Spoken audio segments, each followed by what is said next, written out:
Bonjour Afrique, bonjour humanité. Il est 11h15 ce jeudi 13 février.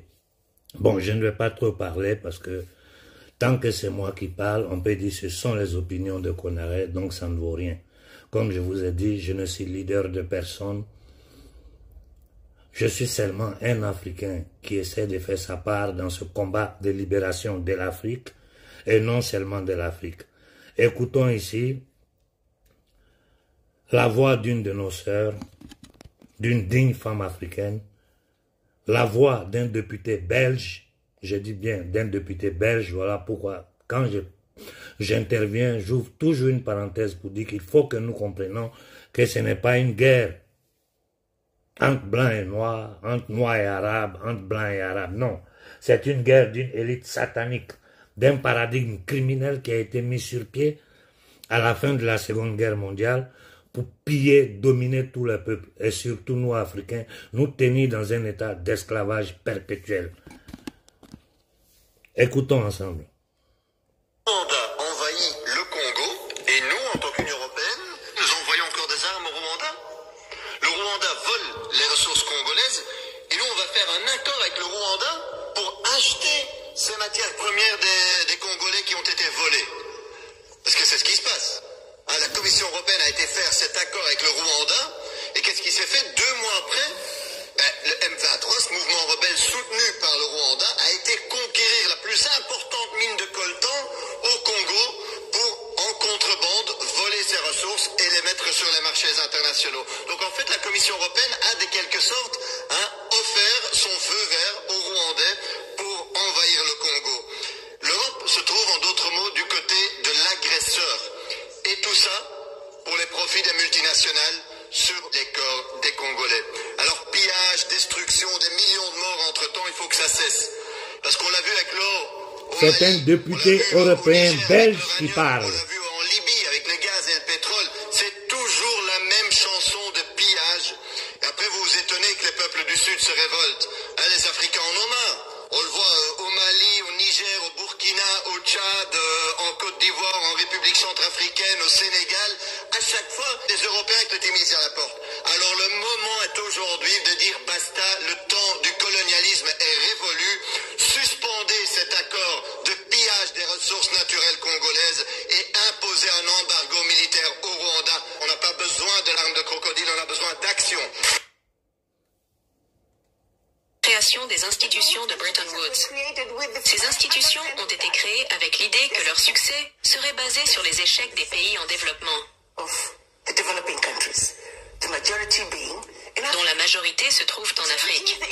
Ainsi, les politiques monétaires internationales ont été biaisées de telle sorte que les pays africains seraient à jamais contraints de payer des dettes. Ils n'en parleront jamais. Le pays africain moyen, tel qu'il est aujourd'hui, consacre environ 1/3 de son PIB au remboursement de la dette. Comment un pays peut-il survivre dans ces conditions? Bon, ça, ce n'est pas Konaré qui parle. Écoutons ici John Perkins dans cette déclaration. Quelques minutes, je vous ai posté sur mon canal Telegram et WhatsApp l'intégrité. Encore, c'est la 1000e fois que je poste des révélations qui ont été faites par cette économie, ce killer économique. Écoutons-le.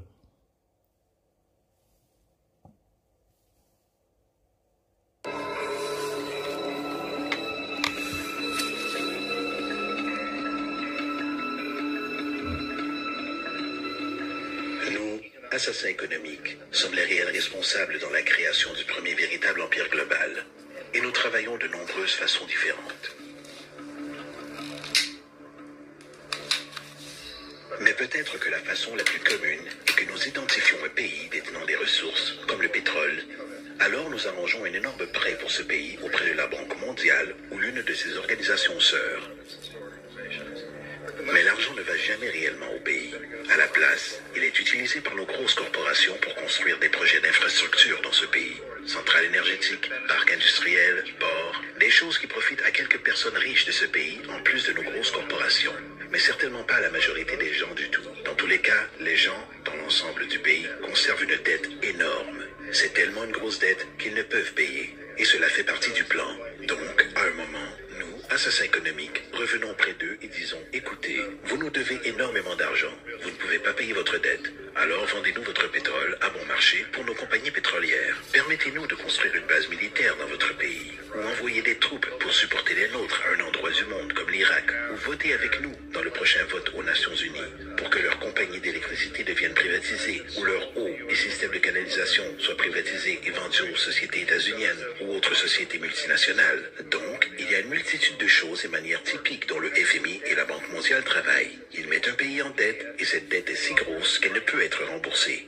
Après quoi, elle offre de financer à nouveau cette dette et se faire payer plus d'intérêts.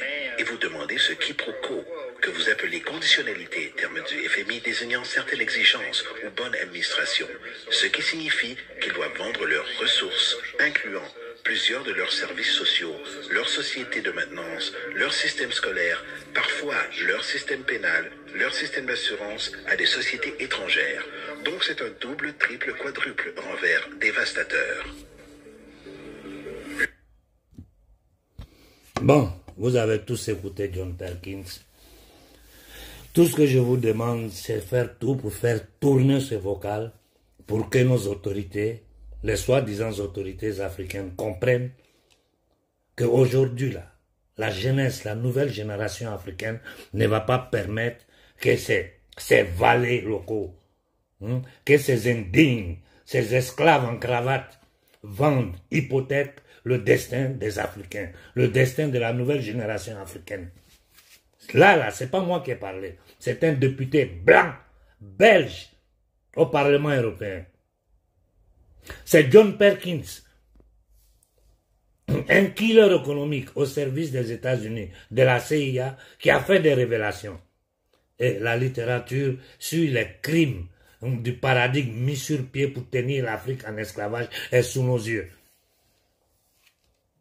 Depuis la venue des fausses indépendances, combien de milliards ils disent qu'ils ont déversé en Afrique et nous n'arrivons pas à avoir, j'ai dit, simple eau potable, simple courant. Je ne parle même pas d'Internet, de nouvelles technologies. C'est-à-dire les trucs basilaires pour permettre à une société de vivre en dignité. L'eau, la santé, la nourriture, l'éducation. Il n'y en a pas. Nos écoles sont des laguerres. Comme John Perkins a dit, si on construit quelques infrastructures, c'est pour les intérêts des multinationales européennes, c'est-à-dire occidentales, et les intérêts d'une petite minorité, 0,001% d'Africains, voleurs corrompus, laquelle que nous appelons présidents, dirigeants africains. Bon, devant toute cette vérité que nous sommes en train de voir là, je vous ai posté ce matin des documents officiels de la Banque mondiale, du Fonds monétaire international, de l'USAID que Trump a à peine fermé, parce que tout le monde sait ce qu'ils font dans le monde. Ce n'est pas nous qui disons, ce sont les documents officiels de ces institutions de Bretton Woods, ces associations de criminels. Allez voir les rapports qu'ils ont faits sur le Mali, le FMI, la Banque mondiale, l'USAID.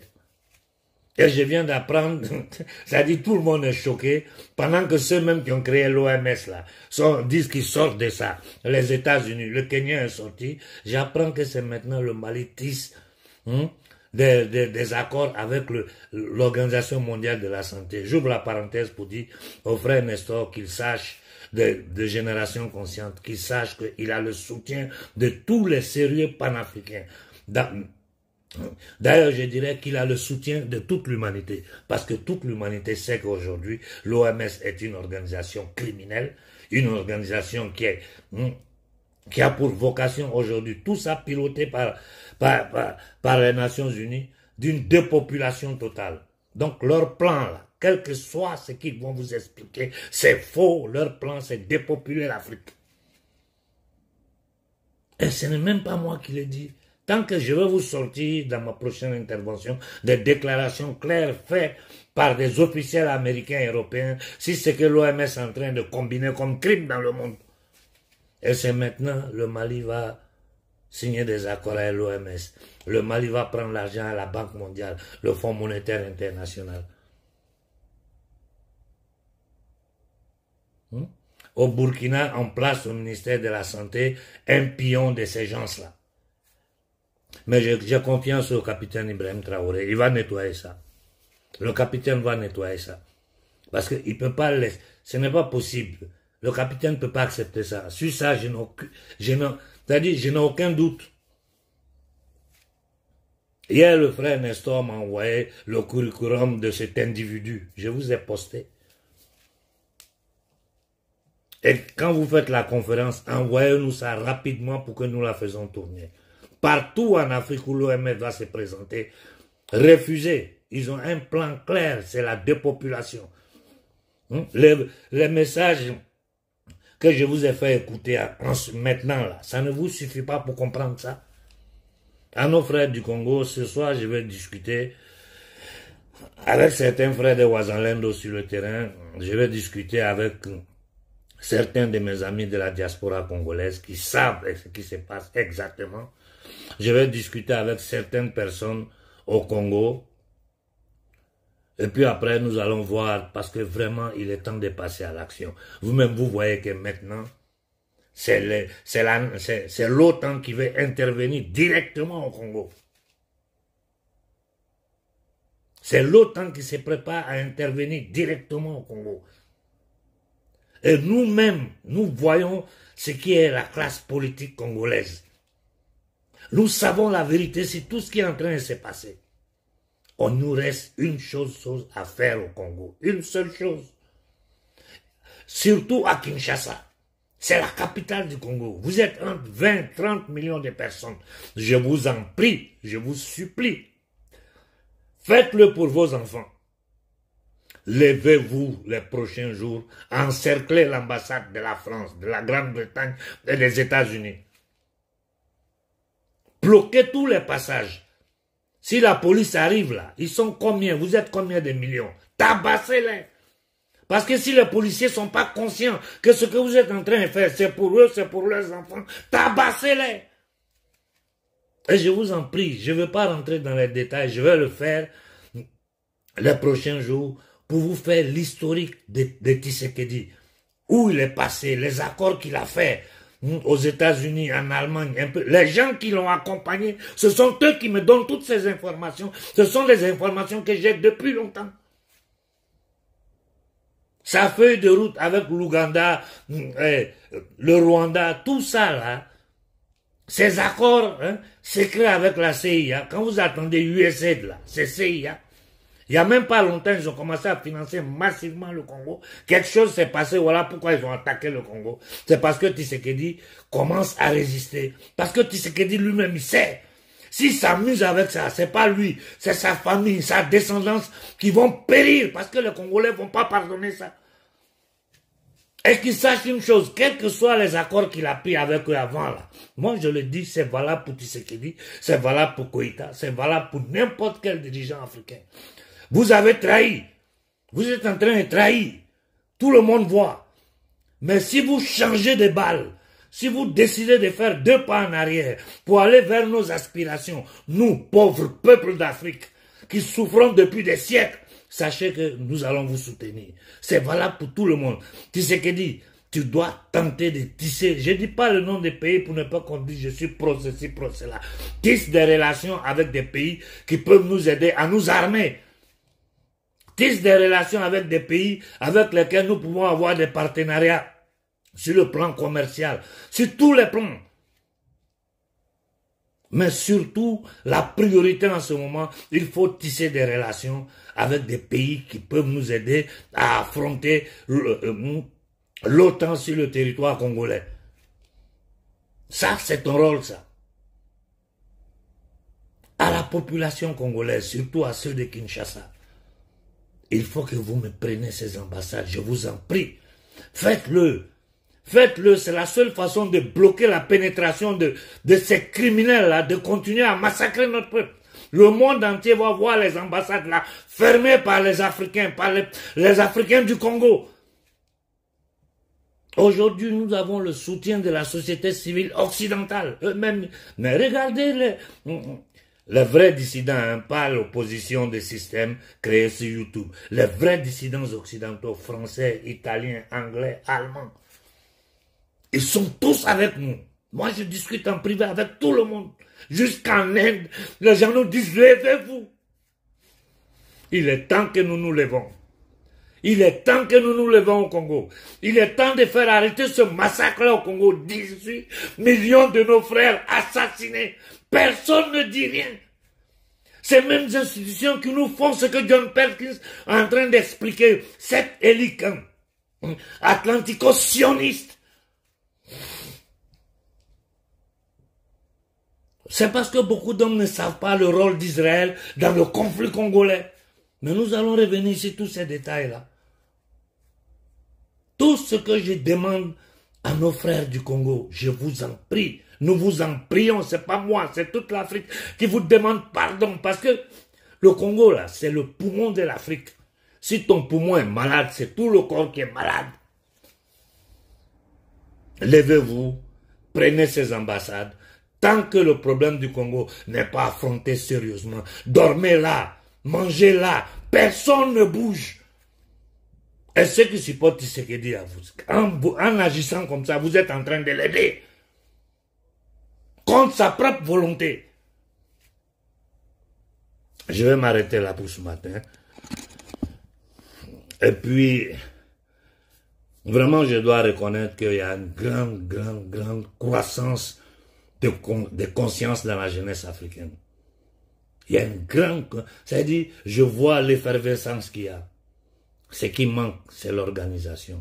Ce qui manque, c'est des décisions concrètes, des actes concrets en lisant la réalité que nous avons. Les gens sont dans des discours intellectuels, on va faire... C'est des bêtises. Comment vous voulez aller dans le sommet avec des gens qui arment des gens pour vous tuer? Partout en Afrique, c'est comme ça. C'est pas moi qui dis, c'est des documents officiels, des secrétaires même de la CIA qui prouvent tout ça. Il est temps de prendre nos responsabilités. Et que les dirigeants africains sachent, je le disais depuis des années, que n'importe qui, même les vieux dinosaures africains, même nos vieux dictateurs, s'ils décident d'aller dans ce sens-là, moi je les soutiens et je demanderai à la jeunesse africaine de les soutenir. Parce que les conditions que l'Occident collectif a créées, c'est-à-dire cette élite satanique-là, c'est empêcher quiconque de faire quoi que ce soit pour l'Afrique. Tous ceux qui ont tenté ont été éliminés. Donc un dirigeant africain, quand tu arrives au pouvoir, tu as le choix. Ou tu tentes, tu es prêt à mourir pour sauver ton peuple, ou bien tu acceptes la corruption, toi, ta famille, le petit groupe s'enrichit, et les 99,99% des Africains crèpent dans la pauvreté, sans eau, sans courant, sans école, sans hôpitaux. Comme Perkins l'a bien expliqué, l'argent qu'ils disent qu'ils donnent à l'Afrique, ça ne va pas en Afrique, ça tourne, ça revient dans les multinationales occidentales. Il est temps de faire finir tout ça. Bonne journée à tout le monde.